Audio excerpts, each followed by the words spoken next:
दान के विषय में ये कहते हैं कि दान भी सात्विक, राजस और तामस होता है। यद्यपि तीनों गुण बंधनकारक होते हैं, तदपि सत्व गुण में ज्ञान की प्रधानता होने के कारण सत्व गुण मोक्ष का भी कारण बनता है। बस शर्त इतनी है कि वह सत्व गुण रज और तम से मलिन न हो। इसका अर्थ यह है कि हमारी क्रियाएं, हमारी प्रतिक्रियाएं, हमारी सोच, हमारी श्रद्धा, ये सारी चीजें यदि सत्वगुण के अधीन होगी, सत्वगुण की प्रधानता होगी, और रजोगुण और तमोगुण सत्वगुण के नियंत्रण में होंगे। मलिन न होने का अर्थ क्या है ये समझ लीजिए कि सत्वगुण के अधीन अर्थात सत्वगुण के नियंत्रण में होंगे। हमारी सोच यदि लोभ से ही, काम से ही, और हमारी क्रिया प्रतिक्रिया लोभ, क्रोध, काम, इन चीजों से ही हमारा ज्ञान भी प्रभावित होता है, तो रजोगुण के नियंत्रण में सत्वगुण है। परंतु जी ठीक है, पैसा कमाना है, परंतु उसमें भी विवेक हो कि क्या योग्य क्या अयोग्य, भोग भी भोगना हो और उसमें भी ये विवेक रहे कि कब और कैसे। यह विवेक जब होगा तो सत्वगुण के नियंत्रण में रजोगुण होगा। मन कर रहा है सो जाए, आलस आ रहा है इसलिए हम ऐसे ही करें, तो तमोगुण की प्रधानता है। परंतु ये कोई अगर जानता हो कि शरीर को भी आराम की आवश्यकता है और उतना ही आराम देना चाहिए जितना आवश्यक, यदि इस प्रकार से हम तमोगुण को भी अपने ज्ञान के, विवेक के अधीन रखते हैं, तो ये समझ लेना चाहिए कि तमोगुण और रजोगुण सत्व के नियंत्रण में है। अब और इस प्रकार जब सत्वगुण प्रधान बनकर के रज और तम के द्वारा अभिभूत नहीं होता, प्रदूषित नहीं होता, तब उस सत्वगुण का ज्ञान विशुद्ध रहता है। और ऐसा विशुद्ध ज्ञान की जो वृत्ति अर्थात ब्रह्माकार वृत्ति होने में देर नहीं लगती। यही ब्रह्माकार वृत्ति जो विशुद्ध सत्व की बनी हुई होती है, वही अज्ञान को नष्ट ध्वस्त कर देती है।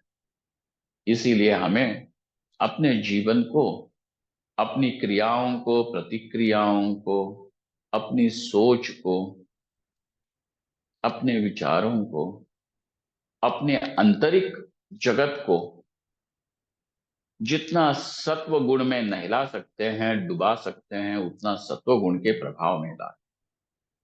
इसीलिए भगवान अब दान, जो बहुत ही महत्वपूर्ण अंग बनता है वैदिक जीवन का, उसके विषय में ये कहते हैं, यत्तु प्रत्युपकारार्थम फलम उद्देश्य वा पुनः दीयते च परिक्लिष्टम तद्दानम राजसं स्मृतम।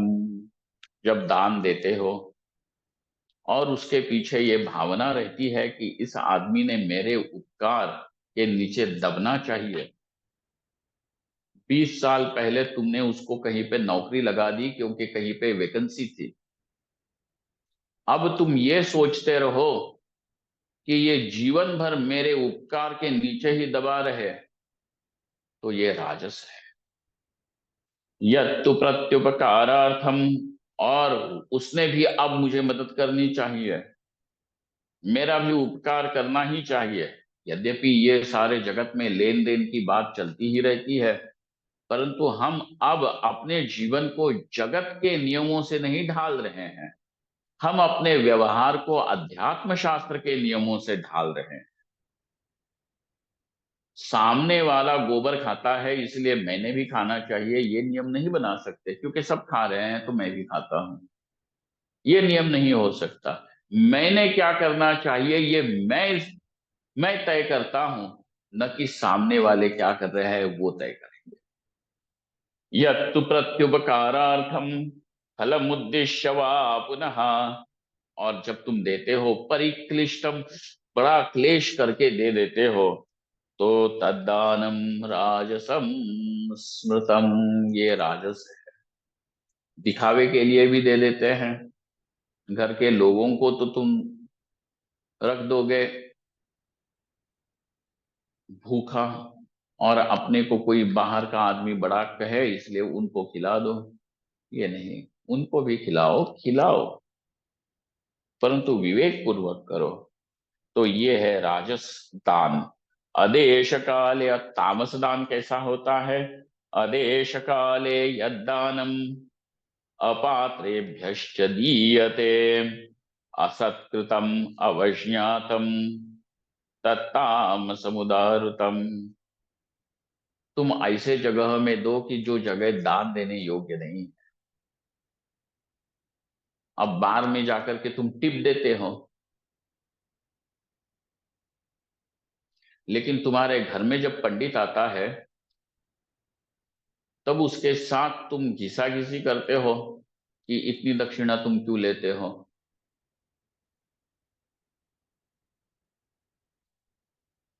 तो दान देने के लिए तुमको क्या बार ही मिला?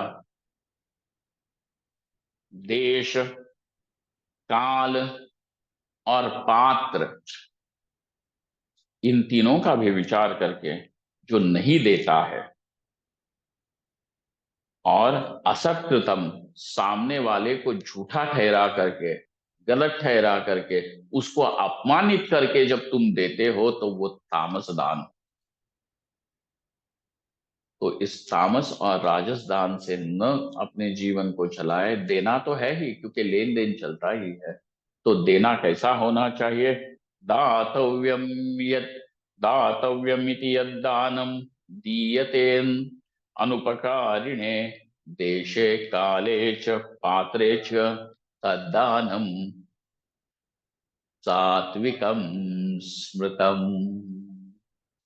इस प्रकार अपने जीवन को अगर हम चलाएं इन तत्वों पे, तो जीवन निर्मल पवित्र हो जाएगा। ओम तत्सत। आज का पूजन भगवान श्री कृष्ण के श्री चरणों में समर्पित है। आप सब लोगों पे भगवान अपनी कृपा दृष्टि बनाए रखें।